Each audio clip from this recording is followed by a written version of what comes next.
it's time to sit back and relax with your favorite drink. And listen.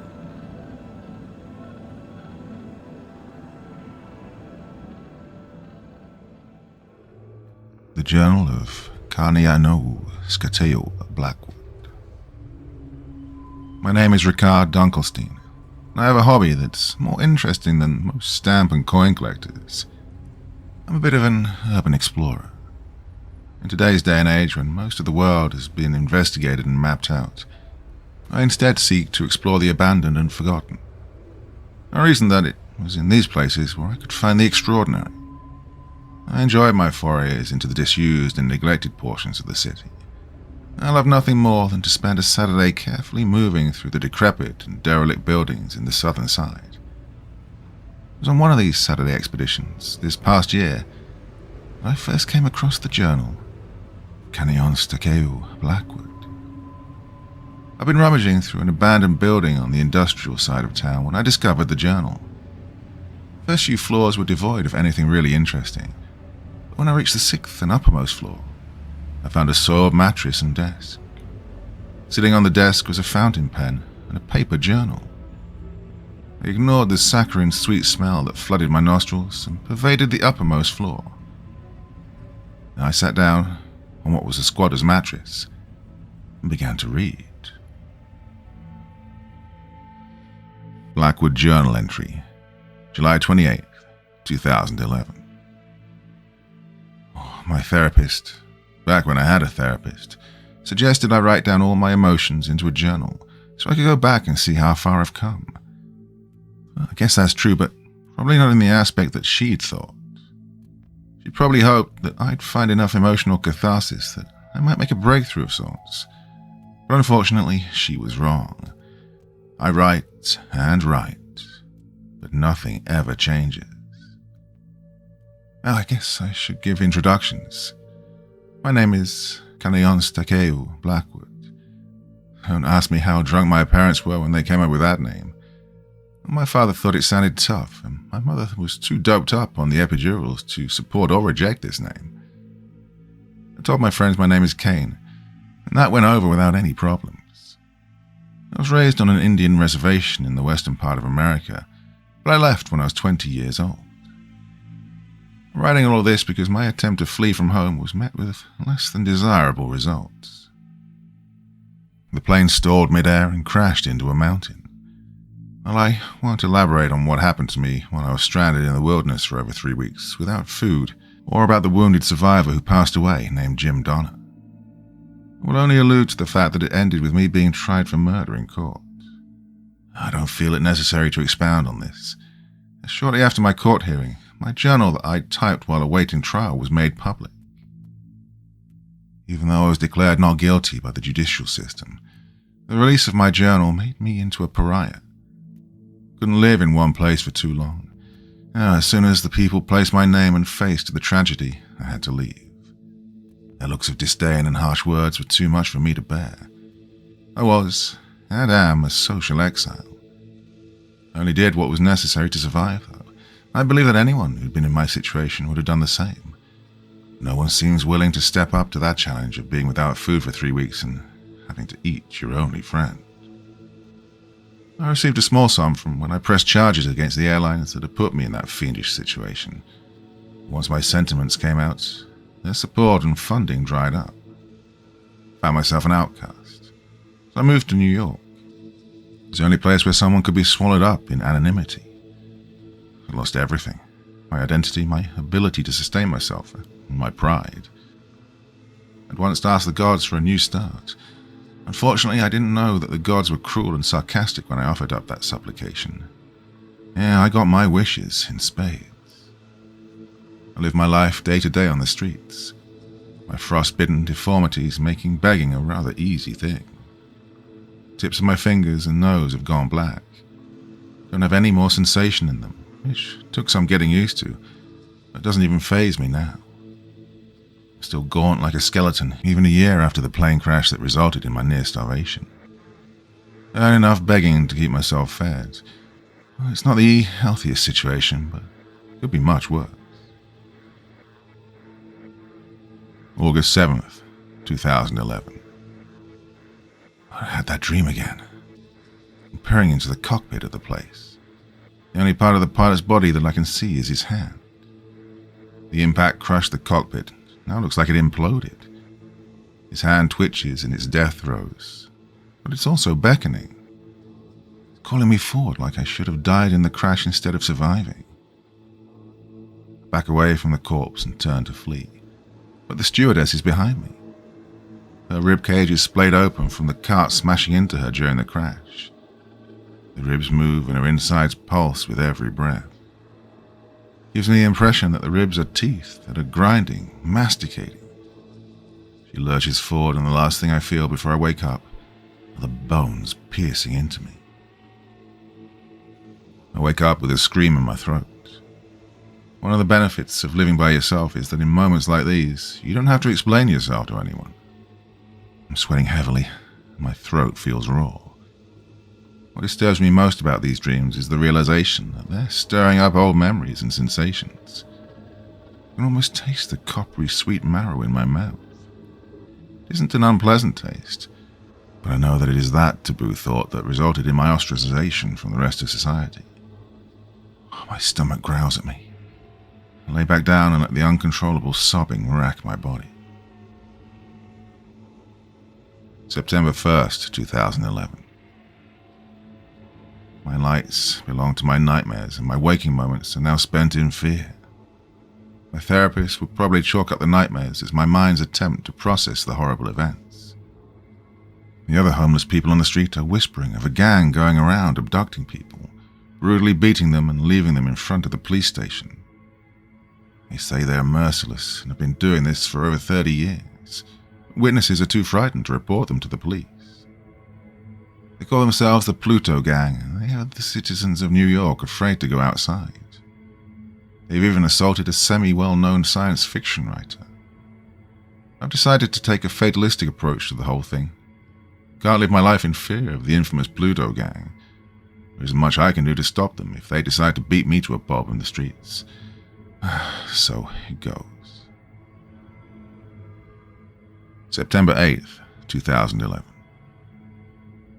The nightmares continue and are evolving. I'm in the cockpit, and the hand of the pilot beckons me to come closer. He motions me to embrace oblivion. I turn my back to him and confront Marge Reed, the stewardess. Her ribbed teeth gnash and grind at me, but she turns and disappears into the cargo hold. I begin to follow her, but another memory is standing before me.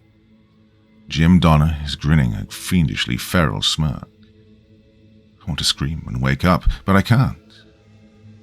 Jim moves closer to me. He's hobbling, and each step produces a sucking sound as he puts weight on his dislocated ankle. There's a tiny shard of glass sticking from his throat, and his neck is bent at an odd angle from when I snapped it. He lunges, and the second he comes into contact with me, my world explodes in a white flash. I launch myself out of bed and wince. I rub at my cheek, and it stings. I must have bitten it during my dreams. I prod the wound with my tongue. It's a small wound, and it'll probably heal on its own. The taste of blood in my mouth triggers a memory. I'm kneeling over Jim's corpse, and my mouth is on the wound in his neck. I'm licking and sucking at the blood trickling from the puncture. My stomach rumbles inappropriately. There's no way I'm getting back to sleep tonight. I'm going for a walk. September 25th, 2011. Went to the clinic today. I wanted a little something to supplement my begging allowance. I heard from other beggars that if you're in good shape, or at least not riddled with disease, you could get $40 or $50 for an hour of time. I waited in the lobby while the secretary stalled. I could tell she didn't like the look of me. I can't blame her. I look like I have some horrific necrotic wasting disease. When it became evident that I wasn't going to leave, she called my last name and I went into the office with the doctor. She strapped my arm down and stuck the IV in and began to filter my plasma. It wasn't until I was physically tethered to the filtration machine that I realized he was looking at me, my frostbitten fingers specifically. I tried to explain that these were injuries I suffered from after an incredibly cold winter in New York, but the doctor recognized me from the high-publicity court case. I didn't know my picture had been splashed all over the world by the media while I was awaiting trial. I thought that giving the nurse the pseudonym Jack Fiddler would be enough to deflect suspicion. When I was stuck waiting for the machine to finish separating out my plasma, the doctor grilled me about my experience during my time when I was stranded on the mountain. I gave non-committal answers.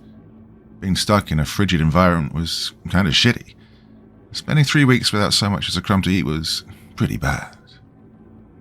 It wasn't until he asked what it was like to eat another person to survive that I became agitated. I tore the IV out of my arm and stood up. I fled the clinic without receiving any money for donating plasma, but I just had to get out of there. September 29th, 2011. Got drunk today. Had no real reason for getting wasted, just wanted to. Never used to drink back when I was living on the reservation. Journal entry. Page is stained with a reddish-brown substance. The dreams are back. Well, that's not true. They never left. But I'd found myself lulled into a false sense of security by the repetitiveness of the nightmares. The beckoning hand, the savage stewardess, and Jim were now all commonplace. I'd seen them so much that it was like greeting an old and familiar dream. The dream I had last night was different. Jim appeared before me. He'd been standing in the nest of clothes that I'd made to keep us warm back then. He looked like he'd always looked in my dreams. He had the shard of glass sticking out of his throat, and the deep purple throttle marks were on his neck. He began to shamble towards me on his dislocated angle. As he got closer, I realized that he was completely covered in bite marks. Part of him had been torn away, exposing the red, sinewy muscles underneath. He shuffled up the aisle. I wanted to run away from him, but I found myself inexorably drawn towards him. A small amount of blood was dribbling from his throat, and his head lolled back and forth with every shuffling step on his broken neck. I stepped forward. Now I was only a few feet away from him. God, he smelled like rotting flesh and whiskey. He lunged, and the instant he touched me, I awoke from the dream. The memory of the taste of his flesh was fresh in my mind. My stomach wasn't growling. November 26th, 2011. The Pluto gang is at it again, so it goes. Not only have they been abducting people, but now they can add murder to their repertoire. Word has been going around that a man was recently found in an alley. He'd been brutally beaten to death. Police have been pretty tight-lipped on the whole deal, but rumors have been going around that he was being so violently stabbed and beaten that the funeral will be a closed casket affair. I don't know if it's really them or if there are copycat gangs running around using their modus operandi. But I do know that it has me on edge. The building I'm squatting in is a few blocks away from any of the other squatters. They don't play nice with the others, it would seem. They could assault me and I could scream bloody murder, and not a soul would hear me.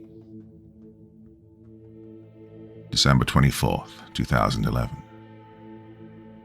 It's freezing here. It could be much colder. I've experienced colder weather, but I prefer not to experience it again. That's why I have a can of Sterno with me. Bought a few at a gas station. Didn't even know they made it anymore. It's lit, and the flammable gel is casting off a blue flame. As long as I stay within the heat radius of it, I'll be fine on the colder nights. The gas station attendant asked me if I was going to drink it. I've seen a few of my older, more alcoholic neighbors back on the reserve strain it through a sock and drink it.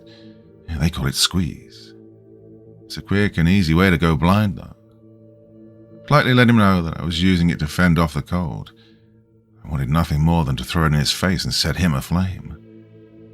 I've been noticing lately that I've been getting agitated easily and without much provocation. January 2nd, 2012. I've had a bit of a revelation of sorts. January 3rd, 2012. Well, I guess I need to elaborate on that. The pieces of the puzzle were before me this past month or so. It wasn't until the dream last night that I began to reassemble the puzzle, though. The quickness in which I would lose my temper, the tonal change of my dreams, the lack of hunger. I now know what's happening. I'll tell you of my dream. It began like all the other recurring dreams I'd had since the plane crash. I watched the convulsing and clutching hand of the pilot. I sidestepped the stewardess whose body was split open and masticating like a mad dog. I moved down the aisle and confronted Jim Donner. Something was different this time. It didn't end in a white flash. As soon as I touched him, I was on him, my hands wrapped around his throat as he feebly beat at me. I watched him die. I began my macabre feast. Once I'd had my fill of him, I stood up and went to the door that led to the cargo hold. Everything was so clear and prescient. I knew what was going to happen next. It was more like a memory than a dream. Well, during the trials, I couldn't remember anything during my time in the cargo hold, but now it was clear as day. The door swung open and the stench of week-old death wafted in from the inky blackness. I stripped off my jacket and makeshift gloves. I wouldn't need them anymore. I was where I belonged. The memories. I remember shoving my face into their cold abdomens and tearing at them. I buried my face into their ribs and gnawed at their hearts. It was tough to chew, but so nourishing. I had my fill of feasting on their flesh. It was difficult to chew due to the damage the cold had inflicted on their corpses. I beat and broke their bones and lapped up their marrow. It was salty and had the taste of iron. I remember the taste of their marrow, their blood, and their flesh. I remember all of those delectable tastes. The pieces are all in place.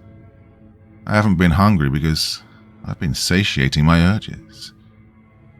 When did I become a somnambulist?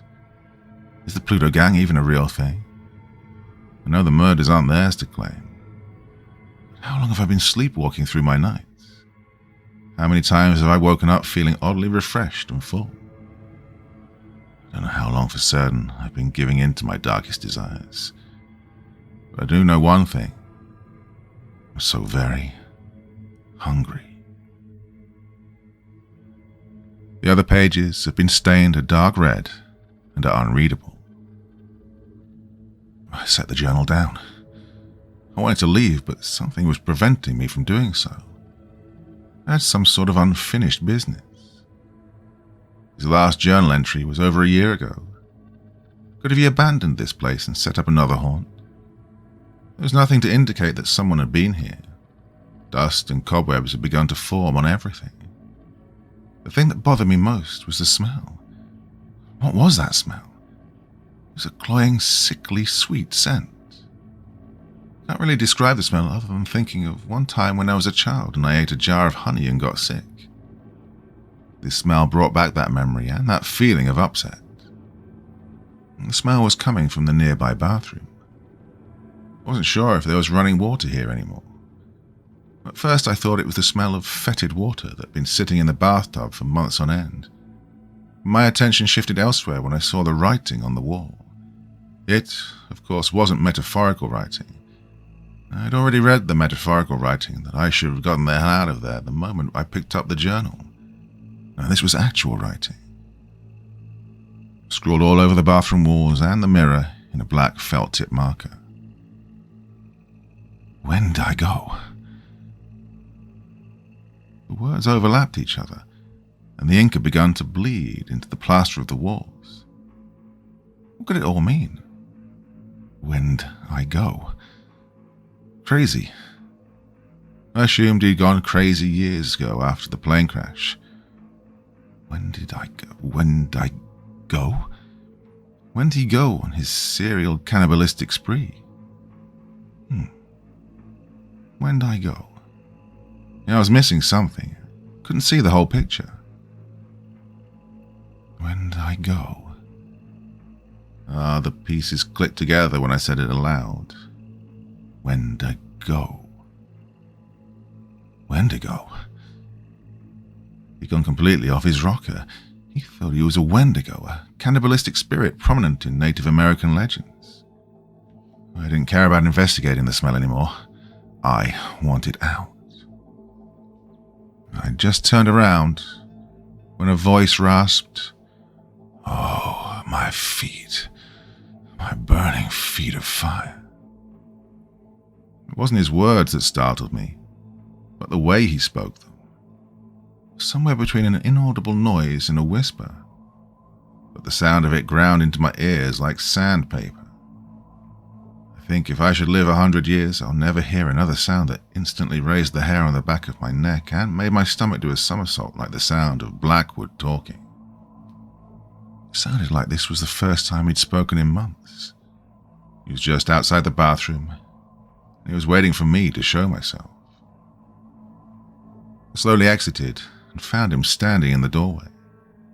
It, because he barely looked human now. It exhaled a rattling gasp. He was bone thin, the tips of his fingers and nose were black and necrotic. His eyes were sunken sockets in his head, and they regarded me with a feverish fervor that reflected insanity itself. The blackened skin had drawn back from his nails, and it gave him the image of having claws. He spoke like a radiator rattling a bolt around in its tubing. "Did you read my journal?" I nodded, too paralyzed by fear to speak. He paused for a moment longer than a standard blink, and then asked, "Well, did you like it?" The thing didn't give me time for an answer. He took a step forward and I edged towards the window. I knew I was on the 6th floor, but I would have rather risked falling 6 floors and splattering on the street below than staying with this fiend any longer. He saw me nervously glance at the window and grated, "Oh, I would prefer you home. I'm not a big fan of soup." He dragged his tongue across his teeth. It was then that I noticed they were decaying, but sharp. His diet of meat had worn his teeth down to look like he'd fouled them. I could smell his breath from 10 feet away. It was the same sickly saccharine smell that I'd noticed when I first entered the room. God, how long had he been watching me? He lunged across the room faster than a blink and swung a cylindrical object at my head. I would later realize that his weapon was a bone, maybe a femur, and that it had notches on it where it had been gnawed down. And it would have brained me had my body not acted on instinct. I managed to duck the swing and then fled towards the door. He threw his weapon at me while I fled and hit me square in the back. I lost my balance and smashed into the wall with my forward momentum. I managed to shake off my daze and kept running toward the stairwell.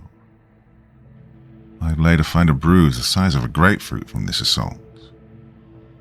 What was once Canionus Decaying Blackwood gave a hellish growl and proceeded to give chase. I knew that if he caught up to me, he would tear me apart and eat me. I ran down the stairs, skipping 2 steps at a time. I could hear the soft slap of his shoeless feet striking the floor as he hunted me down. I could hear him gnashing his teeth and making guttural sounds behind me. I flew down the flights of stairs and ran out into the lobby. The door was closed, and I didn't want to fumble with the knob with him so close behind me, so I lowered my shoulder and rammed it. It groaned in its frame, but didn't burst open. I frantically planted a foot and kicked it with all my might, but it still wasn't breaking open. The sound of him was getting closer by the second. I gave one last desperate kick and was instantly relieved as it blew open and revealed the street. I started forward, but something jerked me backwards. He grabbed the collar of my shirt and was pulling me back towards his gaping, rotting mouth. I was dumbfounded that such a gaunt, famished-looking man had the strength to pull me back by my collar. His rancid breath puffed on my neck, and the sensation was so revolting that I gagged. I tore at my shirt, shucked it like a snake shedding its skin, and wriggled loose. and I took off down the street, away from the abandoned building. When I hazarded a look back over my shoulder, I saw him on the street. He had a strip of my shirt and had brought it to his mouth. He dragged his tongue across the shred like he could taste my fear. Then he howled in a bestial manner and returned to his lair. I didn't stop running until I was able to flag a taxi and vanish into the sea of anonymity that was New York City. Well, that was a few months ago. I went to the police, but they shrugged off my outlandish story. I can't say I blame them. Would you believe a story about a Wendigo squatting in an abandoned building and feeding his charnel cannibalistic desires? You get laughed out of the precinct if you even decided to follow up. I lied to myself and pretended that it was an elaborate prank my friends had set up and hired a makeup artist to scare the hell out of me. Oh, and I stopped my hobby of going out and exploring abandoned buildings. I told myself that lie until it became the truth to me.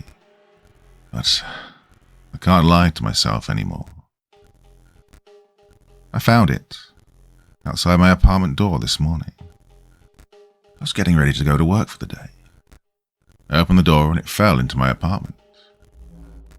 I picked up the book and almost pissed my pants when I recognized it as his journal. A small white object similar in shape to a bullet slid out from between the pages. It was the distal portion of a human phalange. It had been acting as the bookmark for a page. I flipped to the page and with trembling hands and quavering voice read aloud, "You never gave me feedback on my journal. We should discuss it over a bite."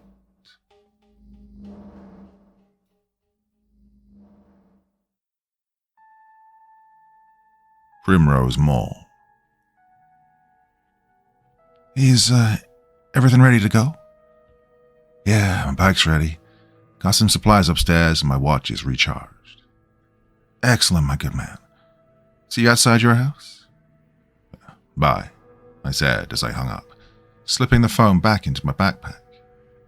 I grabbed my helmet and bag and rushed out of my room, making sure to close my room's door behind me. Greg and I were going on what we called an adventure. Well, that was last summer. Greg and I were 18 and 17 respectively. With this, our last summer before university, we were trying to pack it full of things to do before our schedules got more serious. We'd been friends ever since 9th grade, and man, we were an odd pair. Greg Rockwell, the klutzy big guy with a heart of gold, and I, Gabriel Vasquez, the flimsy, nervous, flamboyant one. He and I met after realizing we both liked action movies and had the same penchant for mischief. Plus, hanging around with a guy much stronger than you did wonders for the people who'd make fun of me for being delicate. But that's another matter. That day, we were headed off to Primrose Mall. Primrose Mall was considered one of the greatest business disasters in Saskatchewan, or maybe at least in our town. It opened in 1989 and stayed open for maybe a year, after which it was completely shut down. The mall was boarded up and remained an enormous, boxed eyesore on the edge of Regina City's limits. Nobody would take the land to redevelop it, but the police patrolled it pretty heavily for the first few years it was closed down. And yet Greg and I had heard they'd begun to let up on it recently. Around 5 p.m. now. I slipped upstairs and grabbed some granola bars, avoiding the eyes of my father, who was cooking something at the stove. "Well, I'm going out biking with Greg," I called out before getting out the door. "Dinner's at 6:30, my father said, as something sizzled loudly in canola oil. I headed outside where Greg was already waiting on his bike, a satchel in tow, the strap hanging over his shoulder. I waved as I rushed to retrieve my bike from the garage. And that was when old Frankie came up the street. Frank Hollister, or old Frankie, lived across the street from my family with his husband and dog. He was a quiet little man in his late 50s, who was a lot like family to my family. He always wore fine second-hand suits, his curly red hair laced with grey, a cane in his left hand.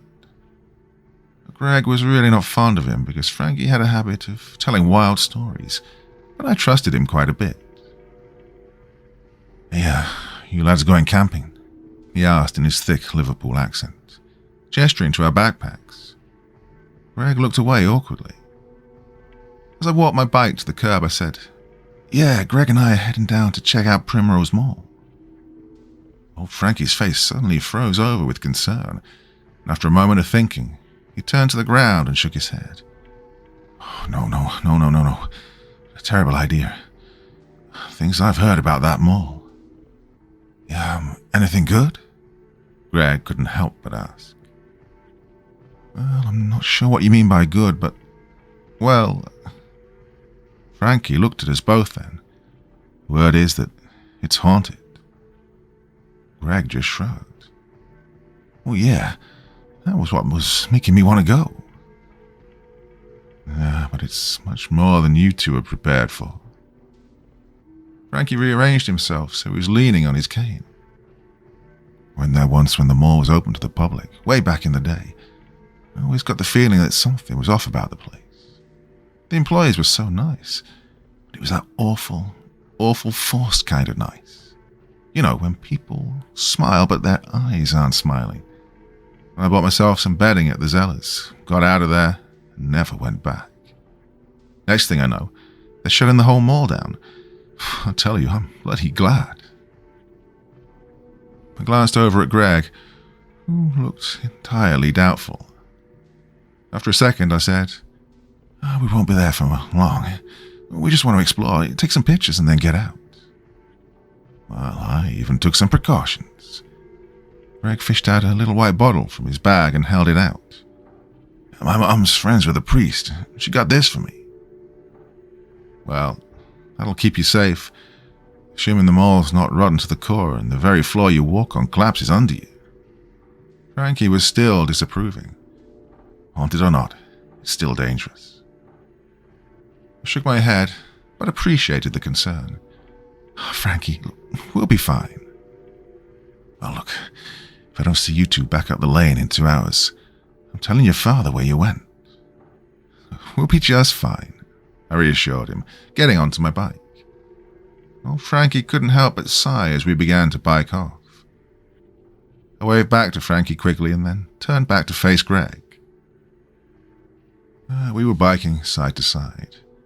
Greg had an MP3 speaker attached to the front of his bike, and he switched it on, and we biked along in a cloud of addicted to love.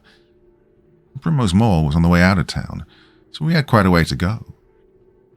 Greg and I passed the time by pretending we were piloting robotechs, calling out attacks and command operatives. The area towards the edge of town slowly became more and more shifty.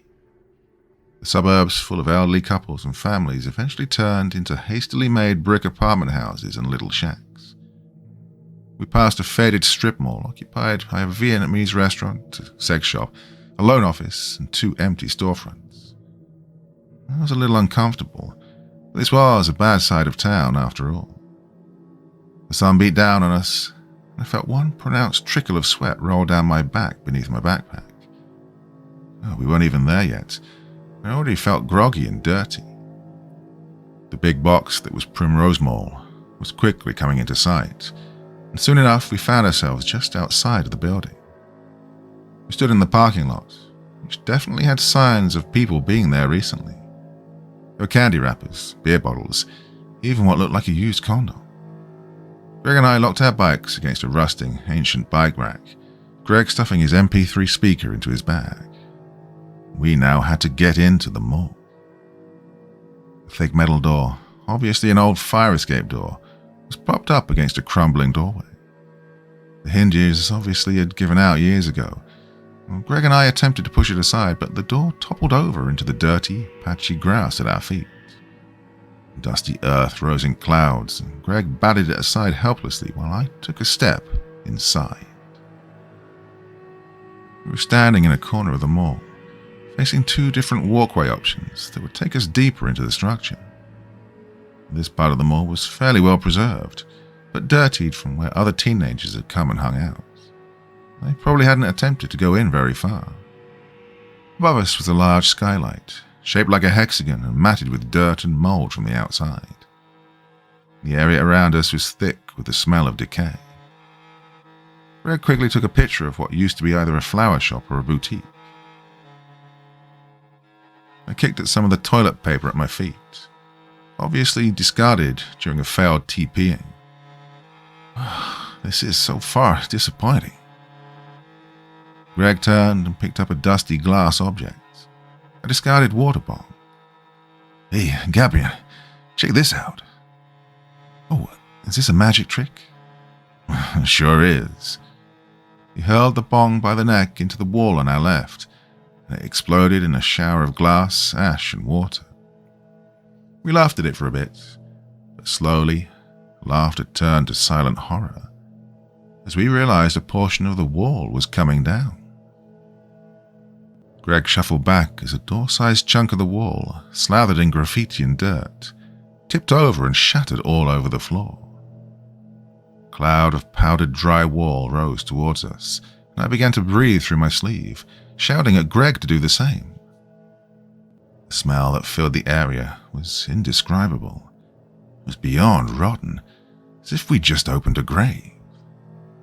The stench of mold and decay surrounded us, dust settling over our hair and clothes. I shuddered at the idea of 25 years of decomposition washing over my body.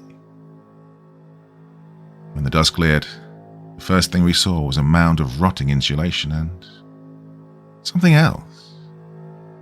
It was black and looked like beef jerky, soaked into the insulation, maggots writhing out of the pink and black mound. I looked back at Greg in horror, and his face matched mine. Maybe we've got to move, Greg said through a hanky, hurrying forward. I followed without a word. We had two options as far as corridors were concerned. One that led to another corner of the mall that was well lit with another skylight. One that took us deeper into the structure that was plunged into total darkness. Well, we obviously chose the lit part. On the way there, Greg and I swatted drywall dust off each other as we walked. Under the second skylight were two things: the remnants of a shop and a structure Greg and I would later describe as the stairway to nowhere. The shop was surrounded in rainwater, as a variety of holes had been broken in through its ceiling, with the letters of its former sign scattered all over the floor. Most of them were damp and visibly moldy. I had no interest in the shop, but Greg snapped a picture anyway. We turned to focus on the stairway. The stairs led to an upper platform, and then another row of stairs. And then, nothing. What do you think it could have been? I asked after a second. Well, it doesn't seem to go anywhere. Greg craned his neck around the stairs. There were no signs of what could have been behind it, but there were piles of broken, dirty shelving units and ventilation ducts. Some of the ducts even looked like they dropped from the ceiling on their own. I started to walk up the stairs, gripping the banister tightly in my right hand, but Greg tugged me back. Gabe, no, don't do it. If that wall can come down from a little bit of glass, hell knows if this thing will be able to support your weight. I'd rarely seen him so concerned. Why, you calling me fat? Oh, Gabe, come on. He gestured to the door beside the stairs. Yeah, I want to get a picture of inside this. Something feels off about it. We approached the door. Chunks of glass remained in what had been its window, and it was absolute blackness inside. At my feet was a sign that had probably been stuck to the glass ages ago, reading, "Management only." I picked it up, showing it to Greg, who considered it for a moment before taking it from me and dropping it in through the window. We didn't hear it collide with anything for a few seconds, and then, distantly below us, came a faint, wet squelch. Silence fell between us. Wide-eyed, we drew away backwards from the door, walking quickly towards the rest of the mall. Our only choice of paths was to walk straight ahead down a corridor that was once lined with shops. The floor was dusty but clean, and it was clear that we were the first people to go down there in a while. It was getting darker, but we'd each brought flashlights just in case, and flipped them out, arming ourselves. Nothing interesting was down there, though. Aiming the flashlights into the shop entryways, locked up behind security cages, we could see nothing worth worming our way into for. There were only a few shelving units and the occasional piece of discarded wood on the floor. Well, I could have sworn I was actually starting to feel bored. Then it began to feel cold around us. At first, I didn't notice. I was wearing a flannel shirt over another shirt, but Greg, in just a t-shirt, started to rub his arms uncomfortably. He bit his lip and turned to me, asking, "Hey, you think it's because of the shades?" "What?" "The cold. Because of how shady it is in here." I was starting to feel it too. "Maybe, but doesn't it feel weird, though?" It felt damp, too. The only other time I'd felt a cold like this was one spring day at school when it was raining heavily outside, but the air conditioner was still on at full blast. It was a cold, wet, greasy feeling that made you want a hot shower. A cleansing. Greg was getting more and more irate the closer we came to the end of the corridor. "This is bullshit, Gabe," he said between shivers. And you smell that?" "Smell what?" "Don't tell me you can't smell that. It's awful. How can you not smell that?" "Smell what?" I searched the area around us for whatever was bugging him. "Oh, shit, Greg. Don't freak me out." "Well, you're the one freaking me out. How can you not smell that? God, it smells like expired Marmite." He threw one thick arm towards where we'd come from. "It's worse than that broken wall out there." "Stop shouting, Greg. You're scaring me." He inhaled, a little reluctantly given whatever he smelled, and then sighed. "Okay, sorry, man. Let's figure out what to do." We were at the end of the corridor now. To our right, a dead end.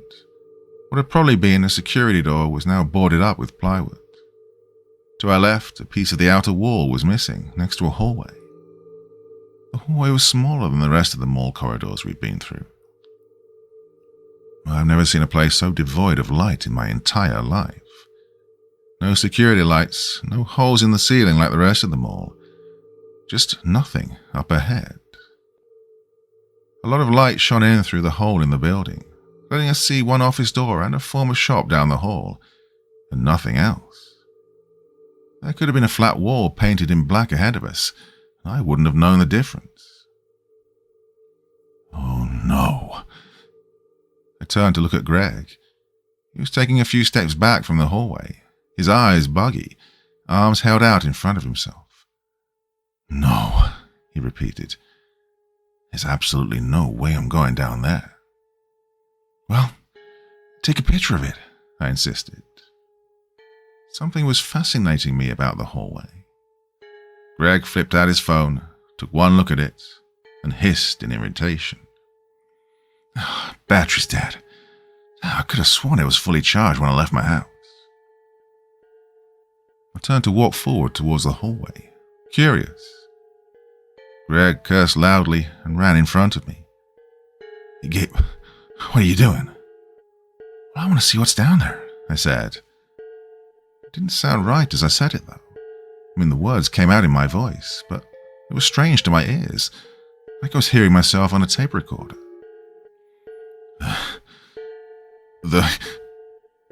Greg looked back at the hall, then to me, and back and forth, dumbfounded.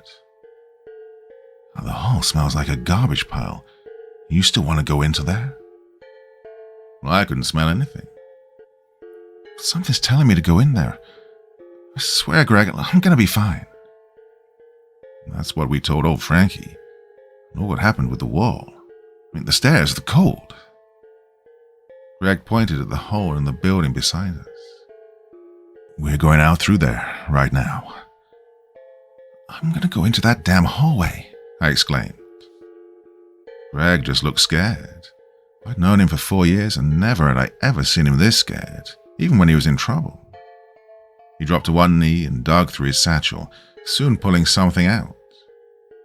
He stuffed a bottle of holy water into my hand. Take this, buddy. I'm going to be outside. If I don't see you in 10 minutes, I'm calling the cops. I swallowed hard, slipping the holy water into the flannel pocket that was over my heart. Okay, man. I'm going to be just fine. Greg pointed one thick finger at me, stern. You commit to that, okay? Okay, I said with a nod and a grin. Greg nodded back and then hurried out through the opening to the field outside. I watched him leave and turned back to the hallway and walked forward. I felt like I was stepping into a pool, plunging myself into complete darkness. I kept on walking, my hands on my backpack straps, the only sound around me, the grinding of my footsteps in drywall dust. I kept on walking, and walking, and walking. Was the hallway sloping down into the basement or something? I couldn't understand why it was taking so long for me to reach the end. I'd been expecting to reach the opposite corner of the mall by now, to turn and see light at the end of a pathway that would take me back to where we came. But I kept on walking through pitch-black darkness for what could have been 3 minutes at least. The tingle on my skin made me feel more uncomfortable than I already was. There was faint electricity in the air, and even fainter, the smell of rot, decay. Like someone back in 1989 had strewn around pieces of uncooked meat along where I was walking. I suddenly knew what agony Greg had been in back there, and regretted whatever had possessed me to come down here. What made me keep walking down that hallway with a blasé, straight face was something my father once told my sister and I. He works on films as a props master, and during one late-night filming session at an old school, he had to go to the top floor to get some tools that the crew had left. He headed upstairs alone and began to feel an awful, negative presence in the building with him, following him. He told me he'd retrieved his tools, and all the while, perfectly calm, turned around and walked down 2 flights of stairs and out of the crew truck. Because, as he said, whatever was in there wanted me to turn and run. I proved it wrong and got out just fine. He wanted to feed on his fear. Whatever was following me in that hallway wanted to feed on my fear, and I swore I'd prove it wrong too. So I kept walking and walking. I heard the faintest sound of someone exhaling. I bit my lip. Oh, my feet were starting to ache. How long had I been walking? There wasn't a single source of light to be seen. Reluctantly, I turned back to try and see the light from the opening in the wall that Greg had gone through, hoping to see how far away I was. It was gone. I was alone and submerged in total darkness. But I had to prove it wrong. I looked back to where I was going and almost gasped. Up ahead was light pouring out of the cracks in a door. Probably found an emergency exit here. Breathing steadily, I walked up ahead until I reached the door, carefully felt around for the knob, found it, and then opened the door. What I saw left me breathless. I was now standing in Primrose Mall, brand new and in operation. I had gone back in time. The place was clean, bright, colourful, and bustling with people. A big, stupid smile spread on my face. This place was gorgeous. I quickly closed the door behind me and looked around. I'd come out of that strange door beside the stairway to nowhere, which was oddly still in its ragged, pointless state. But the messed-up shop beside it was now a shoe store. A woman with a huge perm walked by me. I tried not to stare. I was so happy to be out of the darkness. I was just about giddy. I had no idea how I'd wound up in 1989, but it was beautiful. I could smell oil from a nearby Burger King. I stopped by a clothing store's racks and could touch the clothes. I went to a vending machine and bought a Super Ball for $0.25.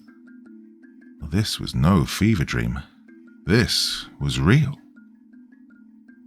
I walked around for a bit, exploring the different shops, taking in the 80s fashions around me. Up ahead, I noticed a man coming out of a Zeller's. He was a quiet-looking little man in his mid-20s wearing a fine suit, his curly red hair shaved around the sides, a shopping bag in his left hand. The grin on my face only widened. It was old Frankie, but young. I hurried ahead to try and meet up with him. Something hit me. This was 4 years before I was even born. There wasn't any plausible way that young Frankie would know who I was. I made up a quick story in my head. I'd ask him for the time, and then maybe pretend I was new to the province and ask what shops he'd recommend around here. I stopped beside him. I hastily cleared my throat and asked, "Excuse me, sir, what time is it?" Young Frankie turned to me, smiling, and in that instant, I learned what old Frankie had meant when he mentioned that people were smiling, but that their eyes weren't smiling. Young Frankie's face was slathered in 6 or 7 chemical burns, the flesh of which puffed from his skin, crusty and frothing, in a nauseating mixture of purple, brown, and yellow. His left eye had been splashed by whatever he'd come into contact with, giving it a dull grey colour under a flat, brittle film. All the while his eyebrows were cocked, his good eye wide, and he was wearing a big, bright smile on his face. He moved his whole head to focus on me, the scarred eye never moving, his mouth slowly stretching into a wider, goofier grin. I couldn't move. He began to say something.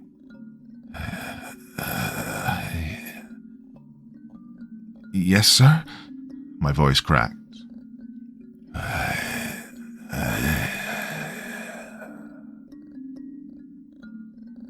His jaw lowered. Slowly a thick, black pudding-like liquid began to seep from his mouth, dropping into puddles on the floor. I could smell the liquid from where I was, and it wasn't unlike the smell of raw sewage. I scrambled back a few steps, then turned and bolted down the mall, my eyes searching for an exit. Up ahead was a mall cop stepping out of an office room. I shrieked at him, Sir, I need help." He turned to me, saying, "Son, what's wrong?"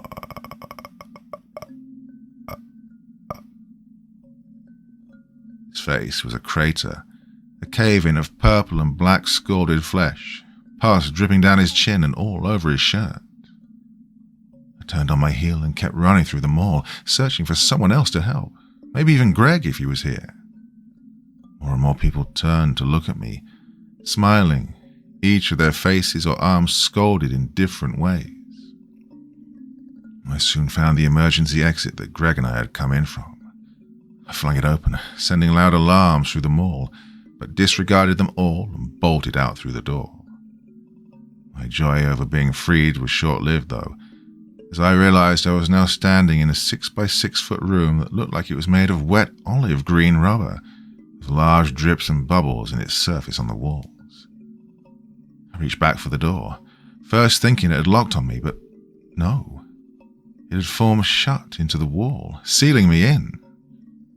There was no way out that I could see, and the room reeked of rotting meat and something acidic. I thought it was rubber at first glance, but as I focused on the walls, I realized they were moving, gestating. What looked like a dripping face or a hand would occasionally try to press through the walls, each face twisted in agony as it attempted. I took a step and shrieked. There were pores in the floor, spurting some sort of translucent yellow paste when pressure was applied. It smelled not unlike Drano. It seeped in through the cloth sides of my sneakers, stinging the soles of my feet and my ankles. I clawed at the wall where the door had been, but only ragged shards of a tough, jerky-like substance came off in my hands. It was very much the same as the stuff Greg and I had found in the wall. I opened my mouth to scream, but only a dry whisper came out. I dropped to my knees and buried my face in the darkness of my arms. A moment passed, and I was moving. Was I being carried? My body was on a cot. I let my hand try and feel around. No. A stretcher. I nervously opened my eyes, finding one emergency worker at each end of the stretcher, lifting me out of the dark hallway. I let out a shaky sigh of relief, and one of the workers seemed to notice. "The boy's conscious," she said loudly. Other police officers up ahead seemed to notice, and they waved at us as we drew closer. I let my eyes fall shut, waiting as they escorted me back to the parking lot Greg and I had first been in. Everything smelled and sounded normal in the mall now. I wanted to sob. There were so many cars in the parking lot now. I could spot my mother's car, and panic shot through me again. What had old Frankie told my parents where we'd gone? How long had I been gone? Out in the sun, they put the stretcher down next to where Greg had been waiting. And to the emergency worker's surprise, I got up and stood on my own. Some of the workers were really surprised, asking me if I could or couldn't feel various parts of my body. But I felt perfectly fine. "You passed out only 4 meters down the hallway, kid," the emergency worker said again. "We've got every right to be concerned." I passed out. I couldn't process it. That's not what happened at all. I went all the way down that hallway, opened the door, and the whole mall was operational. I mean, there were people in there. Things were clean. I saw it. She sighed. It must have been a hallucination from the past contamination. My parents suddenly hurried into view, followed by an equally concerned old Frankie. My father asked, "What is this I heard about a contamination?" The contamination should be at a minimum, if any traces still remain," a bulky cop with a thick moustache said, before the emergency worker could respond. Well, I looked at Greg in horror. He looked at me just the same. Sputtering, I asked, "Wait, contamination? What?" The cop sighed and continued. Supposedly around 85. Several hundred liters of liquid industrial waste were dumped in this lot. Crap like runoff, unused solvents, God knows what. Well, the mall was built here anyway. The provincial government claims that things were cleaned up pretty well. But what? Greg asked. Mall employees kept getting sick, he replied. Most of them got seriously ill or died. I wasn't working in this city at the time, but supposedly a number of people went missing around here too. Mall managers claimed that they had everything under control, though, The cops poking around the emergency door began screaming and waving at each other, which caused some of the other cops to go check out what was going on. So one officer stumbled around the side of the building and vomit. Another officer bolted up to the guy we were talking to, screaming, Preston, you won't believe this." The mustached cop looked up. "What is it?" And the guy stopped, gagging, trying to catch his breath. There are corpses sealed into the walls." "What?" "They're rotten. I must have been in there for decades." The officer nauseously waved his hands around, trying to make a shape. "Jeez, they're barely recognizable." And Greg looked right at me. "And that stuff that we saw was..." "But what about the stuff down the door by the stairway?" "Yeah, that faint squishing that we'd heard when Greg dropped the sign in." The cop whirled around to look at me then. "What stuff? What door?" The emergency worker just shook her head. It's no use talking to that one. He's still convinced he traveled back in time." "But I did," I howled, feeling humiliated. Began taking off my backpack, remembering the vending machine. I even bought something back then. It was a super bounce ball. I hastily unzipped my backpack and reached inside, feeling around for the ball. But my hand stopped, slowly recoiling from what I felt. There was a dark, greasy, stinking residue on my fingers. Breathing heavy, with the eyes of my parents Frankie, the police, and Greg all on me. I took a look into my backpack. Where my trip supplies and the ball had been were now large portions of ragged, blackened chunks of decomposing flesh.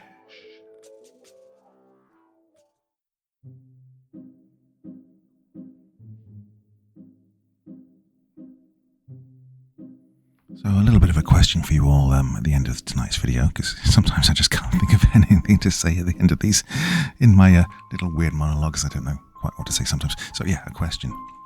Recently I've abandoned doing the intros, then I did them again, and then I abandoned them again, and I can't quite make up my mind. A lot of people are really put off by it, and they think, oh, it's just a waste of time, and they click off the video. Other people seem to really like it. And a big problem for me is actually coming up with something wonderful, meaningful to say right at the start. So it's easier for me to do it is like it was for this one than just have a little waffle at the end. But some input from all of you would be appreciated. Well, that's about it, really. I hope you enjoyed tonight's stories. Always an interesting theme for me to cover. So yeah, well, all right.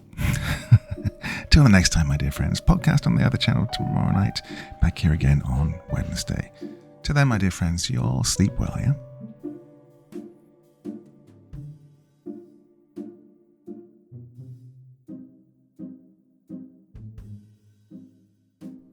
Thank you so much for taking the time to listen to this story today. Really means a lot to me and to the author of the story, of course. Well, if you want to know more about me, I'm pretty much everywhere on social media. You can find me on Facebook, Twitter, Instagram. You can download my music on SoundCloud. I've got a Patreon if you feel like. Throw me $1 or $2. Very much appreciated. And of course, on Reddit, I have a place where you can leave stories if you want me to read one that you've written. Well, hoping to see you all again very soon. Till then, sweet dreams. Bye-bye.